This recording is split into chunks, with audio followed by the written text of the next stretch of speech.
আল্লাহ রাব্বুল আলামিন পবিত্র কুরআনুল কারীমের মধ্যে বলেন, ইযা জাআ আজালুহুম লা ইস্তাখিরুনা সাআতাহু ওয়া লা ইস্তাকদিমুন। মৃত্যুর সময় যখন মানুষের হয়ে যাবে, নির্ধারিত সময় যখন হয়ে যাবে, লা ইস্তাখিরুনা সাআত ওয়া লা ইস্তাকদিমুন, এক মুহূর্তের জন্য এদিক সেদিক হবে না। সকাল 10টা 10 মিনিটে যদি তার মৃত্যুর সময় নির্ধারিত লেখা থাকে, ঠিক সেই সময় আজরাইল এসে তার জানটা কবজ করে নিয়ে যাবে। কথা বলেন ঠিক কি না? আপনার আমার নবী বিশ্ব নবী সাল্লাল্লাহু আলাইহি ওয়াসাল্লাম মরজে মউতের সময় যেই অসুস্থতায় তিনি দুনিয়া থেকে চিরজীবনের জন্য বিদায় নিলেন, তার যখন মৃত্যুর সময় চলে আসলো, দুইজন সাহাবীর কাঁধের উপর ভর করে মসজিদ নববীতে গেলেন।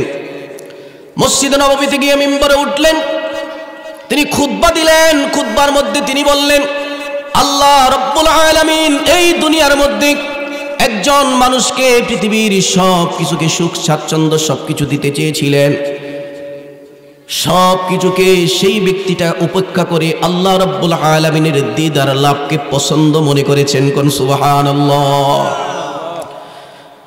আল্লাহর রাসূল আরো বললেন, আজ থেকে মসজিদ নববীর সমস্ত দরজাগুলো বন্ধ হয়ে যাবে, শুধুমাত্র আবু বকরের দরজাটা খোলা থাকবে।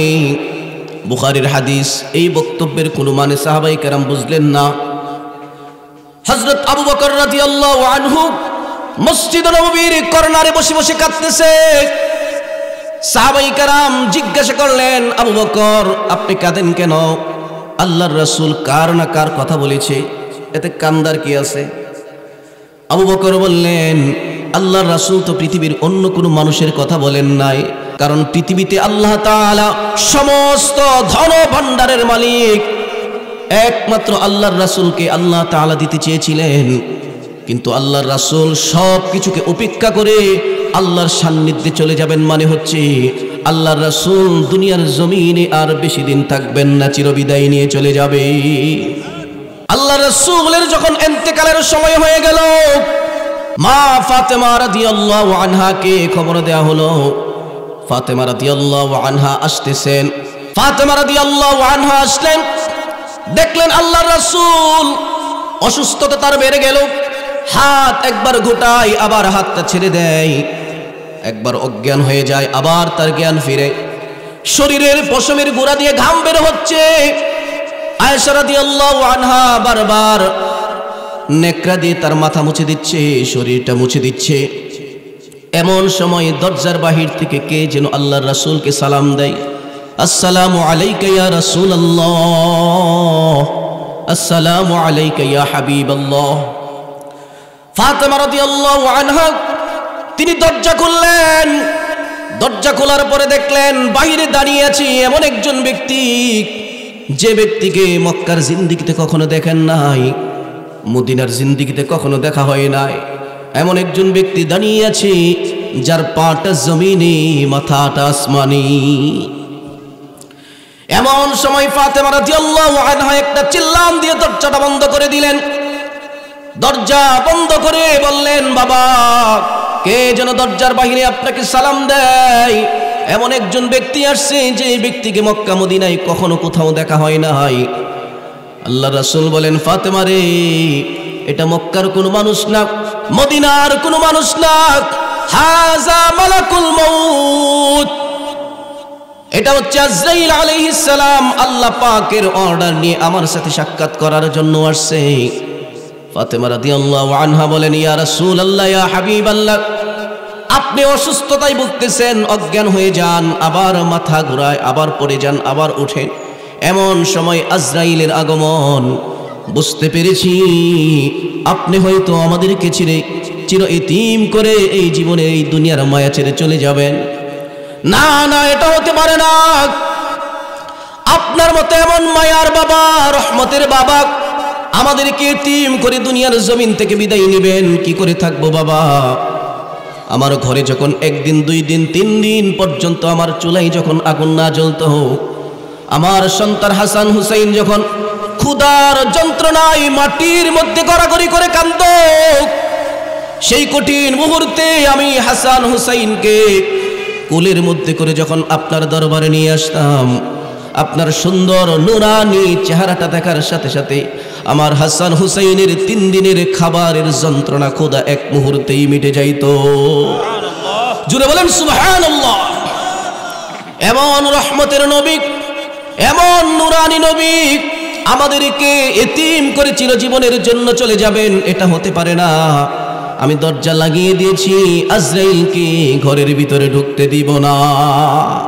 ফাতেমা, পাগলামি করো না। তুমি যদি দরজা বন্ধ করে দিতে পারো, এরপরেও আজরাইলকে ঘরের ভিতরে প্রবেশ করা থেকে এক মুহূর্তের জন্য বাধা দিতে পারবে না। কথা বলেন ঠিক কি না? আজরাইল ঘরের ভিতরে ঢুকতে পারবো কি পারবো না? আল্লাহ রাব্বুল আলামিন কোরআনে কারীমে অন্য আয়াতে বলেন, আইনামা তাকুনু ইউদরিকুমুল মাউতু ওয়ালাউ কুনতুম ফি বুরুজিম মুশাইয়াদা। আইনামা তাকুনু, তোমরা যেখানেই থাকো না কেন, ইউদরিকুমুল মাউতু, মৃত্যু তোমাদেরকে পাকড়াও করবে, মৃত্যু তোমাকে গ্রাস করবে। ওয়ালাউ কুনতুম ফি বুরুজিম মুশাইয়াদা, যদি তুমি সীসাডালা প্রাচীরের নেই শক্ত দেয়ালের ভিতরে আবদ্ধ যদি থাকো, দুনিয়ার কোনো আলো বাতাস সেই ঘরের মধ্যে ঢুকে না, দুনিয়ার মানুষের সাথে কোনো যোগাযোগ হয় না, দুনিয়ার মানুষের কোনো আওয়াজ সেই ঘরের ভিতরে ঢুকে না, আলো বাতাস কোনো কিছুই যদি, এরপরও সেই ঘরের ভিতরে আজরাইল সময় মতো এক মুহূর্ত দেরি করবে না, চলে যাবে। কথা বলেন ঠিক কিনা? তাহলে আল্লাহর রাসূল বলেন, ফাতেমা, দরজা বন্ধ করে দিলে এক মুহূর্তের জন্য আজরাইলকে আটকানো যাবে না। আমার সময় শেষ হয়ে গেছে, আজরাইল চলে আসছে, আমাকে চলে যেতে হবে। এরপরে আল্লাহর রাসূল ফাতেমা রাদিয়াল্লাহু আনহার কানাকানি কথা বললেন। তিনি একবার হাসলেন, আবার কাঁদলেন, দুইবার, একবার হাসা আর একবার কাঁদার কারণ হচ্ছে আল্লাহর রাসূল বলছেন, এই যে অসুস্থতা, এই অসুস্থতায় আমার ইন্তেকাল হবে, আমি চলে যাব। দ্বিতীয়বার হাসলেন, কারণ হচ্ছে আমার ইন্তেকালের পরে সর্বপ্রথম আহলে বায়াতের মধ্যে তুমি আমার সাথে পরকালে দেখা করবে। কোন সুবহানাল্লাহ। এই জন্য আল্লাহ রাসূলের ইন্তেকালের মাত্র 6 মাসের ভিতরে ফাতেমা রাদিয়াল্লাহু আনহা দুনিয়ার জমিন থেকে চলে গিয়েছিলেন। আল্লাহ রাসূলের ইন্তেকাল হয়ে গেল। আয়েশা রাদিয়াল্লাহু আনহার রানের উপরে তার মাথাটা ইন্তেকালের পূর্ব মুহূর্তে আল্লাহ রাসূলের জবান মুবারক থেকে বের হয়েছিল, আল্লাহুম্মা রফিকাল আ'লা, আল্লাহুম্মা রফিকাল আ'লা, ইত্তাকু আস-সালাত, আস-সালাত, ইত্তাকু ওয়া মা মালাকাত আইমানুকুম আস-সালাত। আল্লাহ রাসূলের জবান মুবারক থেকে সর্বশেষ কথা হচ্ছে এগুলো, ইত্তাকু, ইত্তাকু আস-সালাত, নামাজের ব্যাপারে যত্নবান হও, নামাজের ব্যাপারে যত্নবান হও। ওমা মালাকাত আইমানুকুম, দাস দাসীদের ব্যাপারে সাবধান থাকো, তাদের সাথে অন্যায় আচরণ করো না। আল্লাহুম্মা রফিকাল আ'লা, আল্লাহ আমার সবচেয়ে বড় বন্ধু। সুবহানাল্লাহ কইবেন না?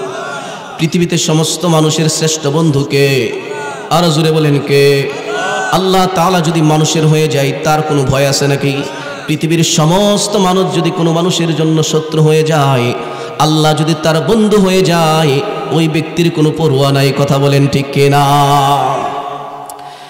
তাহলে আল্লাহ রাসূল ইন্তেকালের পূর্ব মুহূর্ত পর্যন্ত বলছেন, আস-সালাত, আমার উম্মতেরা নামাজ, নামাজ, নামাজ, নামাজের ব্যাপারে যত্নবান হও। কারণ এই নামাজ প্রতিষ্ঠা করার জন্য আমার উম্মতেরা তোমরা শোনো, এই নামাজ প্রতিষ্ঠা করার জন্য তায়েফের ময়দানে আমি রক্তাক্ত হয়েছি। কথা বলেন ঠিক কিনা? তায়েফের ময়দানে রক্তাক্ত হয়েছি।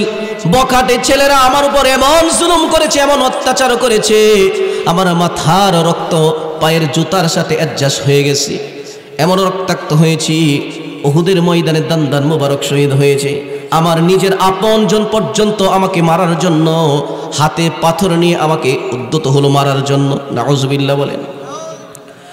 তাহলে নামাজের জন্য আল্লাহ রাসূল গোটা জিন্দেগি ভর কষ্ট করেছেন, উম্মতের জন্য কান্না করেছেন। আল্লাহ রাসূল ইন্তেকালের পূর্ব মুহূর্তে এই কথাগুলো বললেন। এরপরে যখন রাসূল দুনিয়া থেকে চলে গেলেন, সাহাবাই কেরাম যেখানে যে অবস্থায় আছে সে অবস্থায় সমস্ত কাজকর্মগুলো ফেলে দিয়ে থ হয়ে দাঁড়িয়ে গেলেন, কিংকর্তব্য বিমূঢ় হয়ে গেলেন। কি হবে? একজন সাহাবী বাগানের মধ্যে ছিলেন। যখন তার কানে এই সংবাদ পৌঁছল আল্লাহর রাসূল দুনিয়ার জমিন থেকে চলে গেছেন, এরপরে আল্লাহ রাব্বুল আলামিনের দরবারে দুই হাত উঁচু করে আল্লাহর কাছে দোয়া করলেন, রব্বুল আলামিন, যেই চক্ষু দিয়ে আমি আমার হাবিব রাসূল সাল্লাল্লাহু আলাইহি ওয়াসাল্লামকে দেখেছি, তাকে জীবিত না দেখে দুনিয়ার অন্য কিছু দেখবে, আমার চক্ষু দ্বারা সেটা সহ্য হবে না। রব্বুল আলামিন, আপনি আমার চোখের দৃষ্টিশক্তি কেড়ে নেন। সাহাবী দোয়া করার সাথে সাথে এক মুহূর্তের মধ্যেই আল্লাহ রব্বুল আলামিন তার দোয়া কবুল করে তাকে অন্ধ বানিয়ে দিলেন। কোন সুবহানাল্লাহ। আজানটা একটু শেষ হোক, একটু আজানের জবাব নিই আমরা। হ্যাঁ, তাহলে যে কথা বলতেছিলাম, আল্লাহ রাসূলের ইন্তেকালের সংবাদ শোনার পরে সাহাবায়ে কেরাম যে যে অবস্থানে ছিলেন সেই অবস্থানে তিনি প্রত্যেকে থ হয়ে দাঁড়িয়ে গেলেন। যে চক্ষু দিয়ে আল্লাহ রাসূলকে দেখেছি, তিনি কথা বলেছেন, সে চক্ষু দিয়ে আমি রাসূলকে দেখতে পাবো না, পৃথিবীর অন্য মানুষকে দেখতে পাবো, আমাদের অন্য আপনজনকে দেখতে পাবো। আল্লাহ রাসূলের চেয়ে আপন তো সাহাবায়ে কেরামদের দুনিয়াতে কেউ ছিল না। কথা বলেন ঠিক কিনা? প্রত্যেকটা মুসলমানের জন্য রাসূলের চেয়ে প্রিয় অন্য কোনো মানুষ হতে পারে না। কথা বলেন ঠিক কিনা? যে ব্যক্তি আল্লাহ রাসূলের চেয়ে বেশি তার সন্তানকে ভালোবাসে, তার স্ত্রীকে ভালোবাসে, পরিবারের পরিজনকে ভালোবাসে, সম্পত্তি, মেইল, ফ্যাক্টরি, জায়গা জমিনকে ভালোবাসে, রাসূল বলেন ওয়াল্লাহি, আল্লাহর কসম, লা ইউমিনু, সেই ব্যক্তিটা পরিপূর্ণ মুমিন হতে পারে না। তাহলে যে কথা বলতেছিলাম মুসলমান ভাইয়েরা আমার, সাহাবায়ে কেরামদের অবস্থা ভয়ানক হলো। হযরত ওমর রাদিয়াল্লাহু আনহু তিনি দাঁড়িয়ে গেলেন, তরবারি নিয়ে দাঁড়িয়ে গেলেন, খোলা তরবারি, নাঙ্গা তরবারি। যে ব্যক্তি বলবে রাসূল দুনিয়া ছেড়ে চলে গেছেন, তার মাথার মধ্যে এক কূপ দিব, শরীর থেকে মাথাটা দ্বিখণ্ডিত করে দিব। মুসা পয়গম্বর যেমন তার উম্মতদেরকে রেখে 40 দিনের জন্য পাহাড়ে চলে গিয়েছিলেন, আল্লাহর রাসূল আল্লাহর সাথে সাক্ষাৎ করার জন্য গেলেন, তিনি ইন্তেকাল করেননি। আবু বকর রাদিয়াল্লাহু আনহু মাত্র এই কিছুক্ষণ আগে রাসূলের কাছ থেকে অনুমতি নিয়ে তিনি তার দ্বিতীয় স্ত্রীর সাথে দেখা করার জন্য গিয়েছিলেন। তিনি যখন রাস্তায় সংবাদ পেলেন, দেখলেন সাহাবায়ে কেরাম এসে, দেখেন সাহাবায়ে কেরাম যে যার মতো এক এক জায়গার মধ্যে ছড়িয়ে ছিটিয়ে আছে, কেউ কোনো কথা বলতে পারে না, কারণ হযরত ওমরের সামনে কেউ জোরে কথা বলার সাহস নাই। ওমর দাঁড়িয়ে আছে নাগা তরবারি নিয়ে, সাহাবায়ে কেরাম কাঁদতেও পারে না, মৃত্যুর কথাও বলতে পারে না। আবু বকর রাদিয়াল্লাহু আনহু তিনি আসলেন, আম্মাজান আয়েশা রাদিয়াল্লাহু আনহার ঘরে প্রবেশ করলেন, রাসূলের চেহারা থেকে কাপড় সরালেন, কপাল মুবারকে চুমু দিলেন, এরপরে তিনি ঘর থেকে বের হয়ে এলেন। তিনি মিম্বরে উঠলেন, মিম্বরে উঠে তিনি খুতবা প্রদান শুরু করলেন। মান কানা ইয়াবুদু মুহাম্মাদান ফা ইন্না মুহাম্মাদান ক্বাদ মাত ওয়া মান কানা ইয়াবুদুল্লাহ ফা ইন্নাল্লাহা হাইয়্যুন লা ইয়ামুতু ক্বালা আল্লাহু তাআলা ওয়া মা মুহাম্মাদুন ইল্লা রাসূল ক্বাদ খালাত মিন ক্বাবলিহির রাসূল। এই আয়াত তেলাওয়াত করলেন। যারা এতদিন পর্যন্ত মুহাম্মদ সাল্লাল্লাহু আলাইহি ওয়াসাল্লামের ইবাদত করেছে, তোমরা শুনে রাখো, মুহাম্মদ দুনিয়ার জমিন থেকে চিরবিদায় নিয়ে চলে গেছে।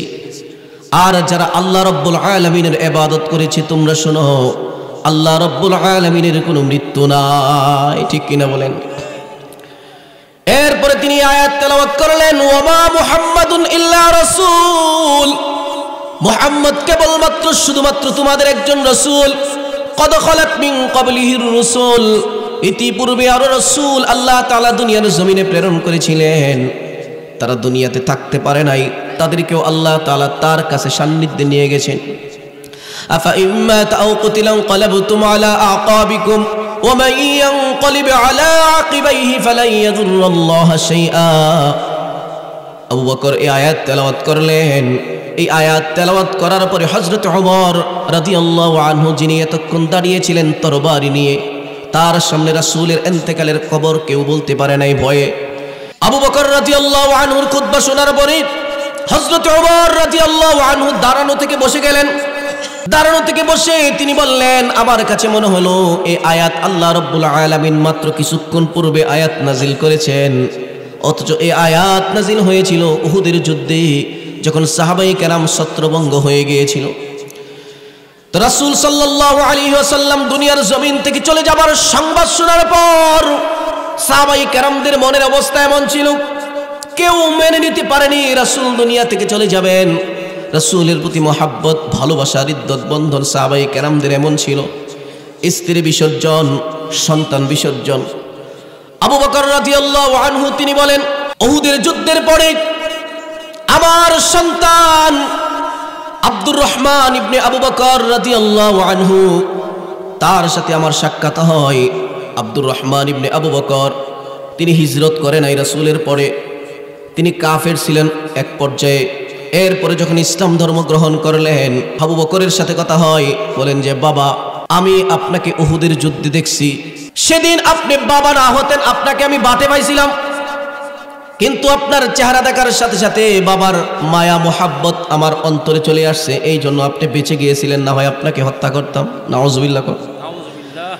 আবু বকর রাদিয়াল্লাহু আনহু তিনি বলেন, আবু বকর কি তার সন্তানকে ডাক দিয়ে বলেন, আব্দুর রহমান, তুমি আমাকে দেখার পরে ছেড়ে দিয়েছো, বাবার মোহাব্বত তোমার অন্তরে বেড়ে গিয়েছিল, কিন্তু আমি যদি সেদিন তোমাকে দেখতাম, এক মুহূর্তের জন্য চিন্তা করতাম না যে তুমি আমার সন্তান, তোমার মাথা থেকে কেল্লাটা তোমার শরীর থেকে এক মুহূর্তেই আলাদা করে দিতাম। সুবহানাল্লাহ।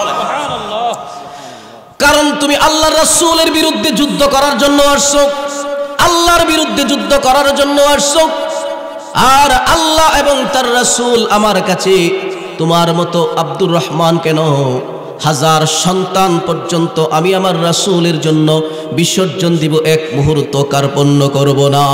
সুবহানাল্লাহ। এটা হচ্ছে সাহাবায়ে কেরামদের রাসূলের প্রতি মায়া, মহব্বত, ভালোবাসা। সেই মহব্বত আমাদের অন্তরে রাখতে হবে। কথা বলেন ঠিক কিনা? কোন মানুষ যদি রাসূলকে মহব্বত না করে, সে কি প্রকৃত ঈমানদার হতে পারে? জোরে বলেন, হতে পারে? মৃত্যু পর্যন্ত রাসূলের মহব্বত অন্তরে সবসময় সদা সর্বদা রাখতে হবে। কেউ যদি রাসূলের বিরুদ্ধে কথা বলে, সাথে সাথে তার কেল্লাটাই ধরতে হবে, তার টুটি চেপে ধরতে হবে। এটাই হচ্ছে ঈমানদারের আলামত। কথা বলেন ঠিক কিনা? কোন মুসলমানের সামনে আল্লাহর রাসূলকে গালি দিলে মুসলমান সেটা যদি সহ্য করে, মনে রাখতে হবে সে মুসলমান না, সে হচ্ছে পাক্কা একটা মুনাফিক। কথা বলেন ঠিক কিনা? রাসূলকে গালি দিবে আর কোন মুসলমান চুপ করে বসে থাকবে, এটা হতে পারে না। তো আজও পর্যন্ত রাসূলকে যদি কেউ কটূক্তি করে, প্রত্যেকটা মুমিনের ঈমানের দায়িত্ব, সে যুবক হোক, বৃদ্ধ হোক, পুরুষ হোক, মহিলা হোক, যে কোনো পর্যায়ের হোক না কেন, সেই বেঈমানের টুটি চেপে ধরা প্রত্যেকটা ঈমানদারের ঈমানি দায়িত্ব। কথা বলেন ঠিক কিনা? এই জন্য মুসলমানকে সোচ্চার থাকতে হবে। বর্তমান বিশ্বে আল্লাহর রাসূলের চরিত্র নিয়ে অনেকেই গালাগালি করে। কথা বলেন ঠিক কিনা? অনেক নাস্তিক বেঈমান মুসলমানের সন্তান, কুসন্তান জন্ম নিয়েছে, যারা আল্লাহ রাসূলকে গালি দেয়। আর আল্লাহ রাসূলকে গালি দেওয়া মানে হচ্ছে সে স্পষ্ট ইসলাম থেকে বের হয়ে কাফের মুরতাদ হয়ে গেছে। নাউযুবিল্লাহ। মান সাব্বা নাবিয়ান ফাকতুলুহু, আল্লাহ রাসূল বলেছেন, যে ব্যক্তি আল্লাহ রাসূলকে গালি দিবে তাকে হত্যা করা ইসলামী শরীয়তের আদেশ এবং ফরজ। কথা বলেন ঠিক কিনা? এই জন্য রাসূলের প্রতি মহব্বত ওইভাবে রাখতে হবে। পৃথিবীর যে কোনো প্রান্তে যখন ইসলামকে নিয়ে কেউ কটূক্তি করবে, আল্লাহ রাসূলকে নিয়ে কেউ কটূক্তি করবে, তার বিরুদ্ধে বাংলাদেশে থেকে হলেও, এই খৈশাখালী থেকে হলেও ঈমানি জজবা নিয়ে রাস্তায় নামতে হবে। তার বিরুদ্ধে প্রতিবাদে দাও দাও করে আগুন জ্বলতে হবে। কোন মুসলমান ঘরে শুয়ে থাকবে, রাসূলকে গালি দিবে, আল্লাহকে গালি দিবে,